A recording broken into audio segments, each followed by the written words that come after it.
Yet another compact SUV, but it's a Maruti Suzuki. Didn't Maruti just launch the Victoris? But this one is an EV. Well, alright, but we saw it almost like a year ago in Jan at the Auto Expo. But now I am driving it.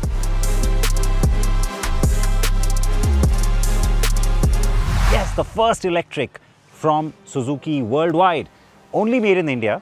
And we are here where the first shipment of cars arrived just a few weeks ago in the United Kingdom. So it is a right-hand drive car, and I have lots to tell you about it. And this car is almost nearly identical to the India spec.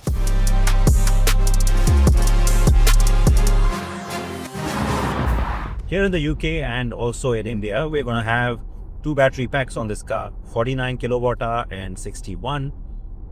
The difference though is that some of these export markets also get the all-wheel drive or all-grip version of the car.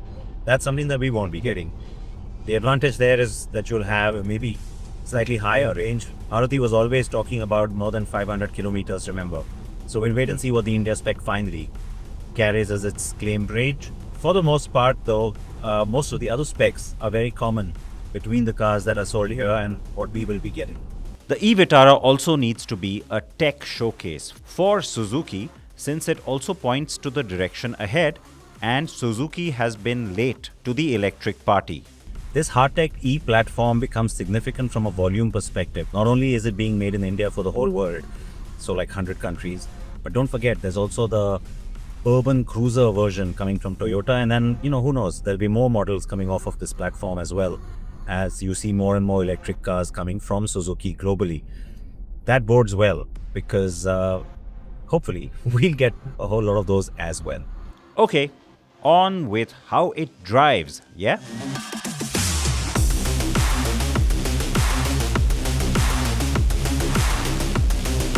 So first impression when you start driving the car is that it feels distinctly different from what you're used to from Maruti, whether it's the handling or the steering.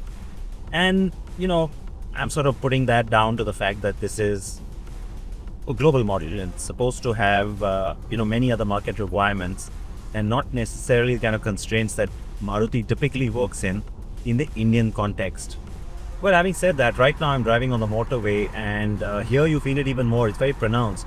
A lot of road noise coming up through the wheel wells. This part is surprising because being a global model and having all these different speed requirements at different markets, that's something you'd think would have been taken care of, quite obviously. Having said that, wind noise, not a problem. Luckily, that road noise doesn't overly bother me and is also non-existent at regular speeds. Now, very often with a lot of Maruti cars, you always feel like, hey, they're trying so hard to get that high mileage figure. I'm obviously talking about the ICE cars. That some of that performance gets dulled. The instant acceleration or higher speed driving feels a little bit compromised. Well, you know what? Maybe they're trying to get more range on this one because you don't get that exhilarating sense of this crazy being pushed back in the seat kind of acceleration on this one either. And on an electric, well, to be fair, you kind of expect that. Having said that, it's not sort of boring or dull to drive. And certainly if you look at the competition set right now that it has to go up against in our market, it may still hold its own. The fact is that this is from Maruti, with its vast network and trust that Indian buyers have in it. The Vitara will also be seen as reliable, easy to maintain, and economical to run, and reasonably comfortable too.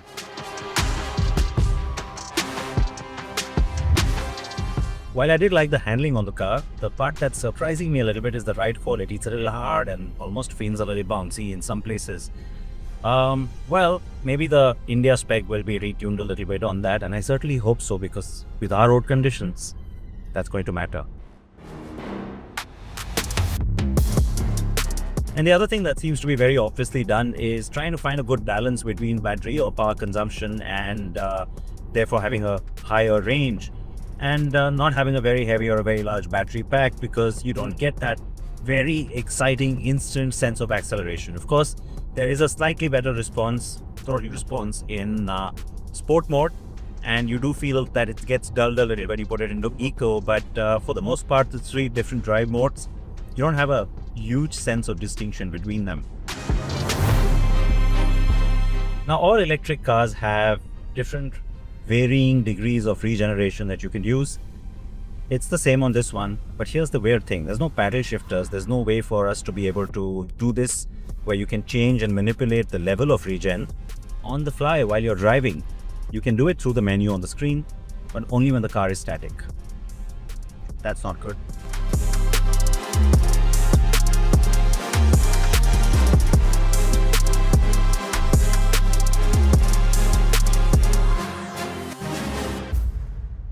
Modern polyhedral architecture.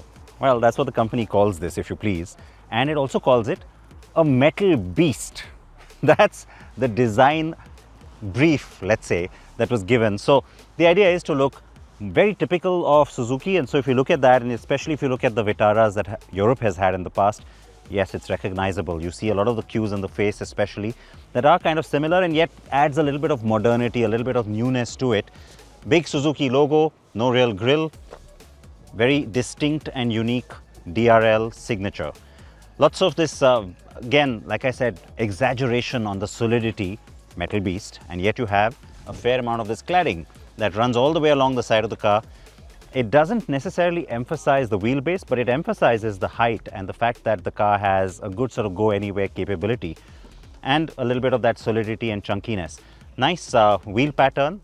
It is pretty distinct again, and it's a two-tone sort of gunmetal and black.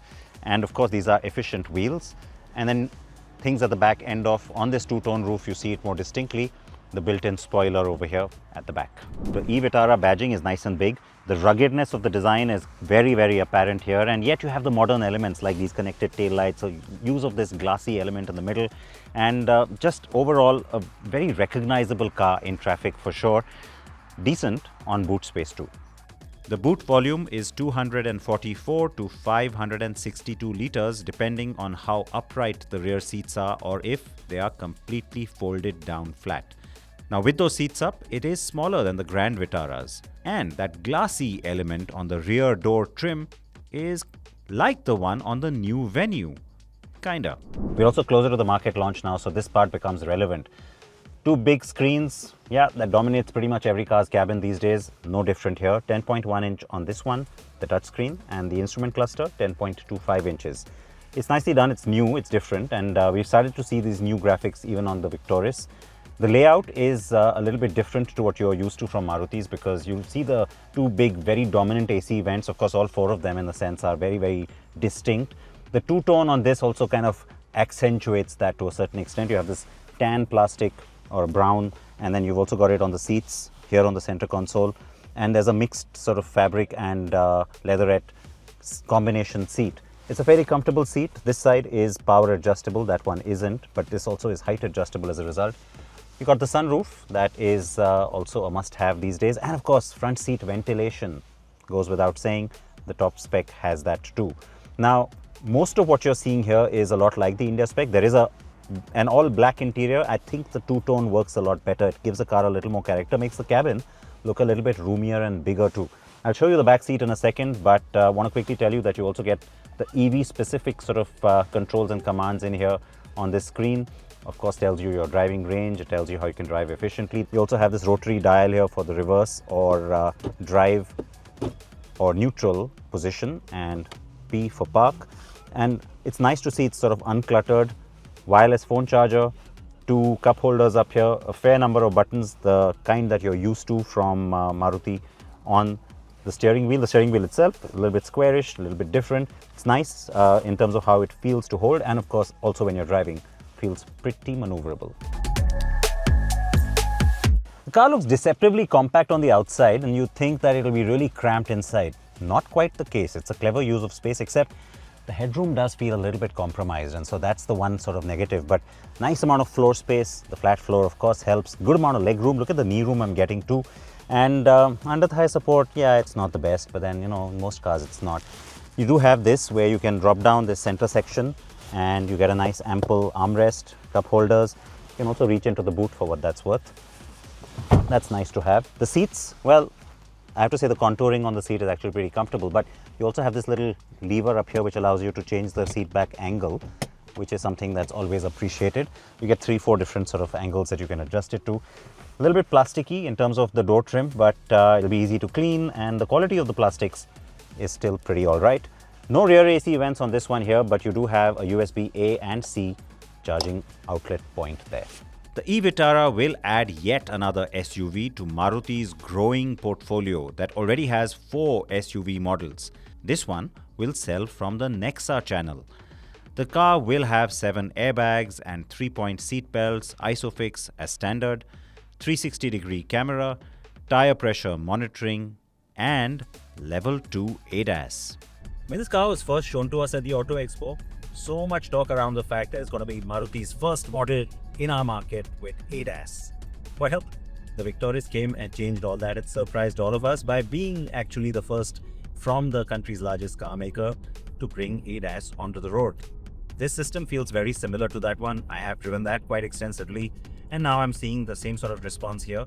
Maruti claims that the way that this system has been engineered, it's all about real-world usage and not just about being clinical or offering a particular feature or option on paper. I think it works pretty much like you see in most other cars, and the good news is it seems to do all of it quite well.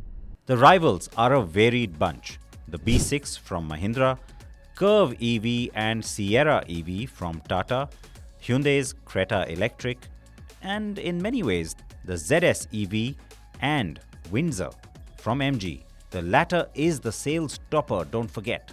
Research shows that 85% of compact SUV EV buyers in India are looking at either a replacement or additional car. The figure is just 48% for ICE compact SUV buyers. Their monthly income is also over double of the ICE buyer in the same vehicle class. And 64% of them come from the top 20 cities in the country. Interestingly, this research also shows that they actually drive much more per day than their ICE counterparts. That is surprising. Maruti is going for volumes with this one. So, expect pricing to be aggressive, and also expect the promise of charging solutions and creation of an EV ecosystem across Maruti's massive network nationwide. I suspect some innovative ownership or subscription models may also be offered here.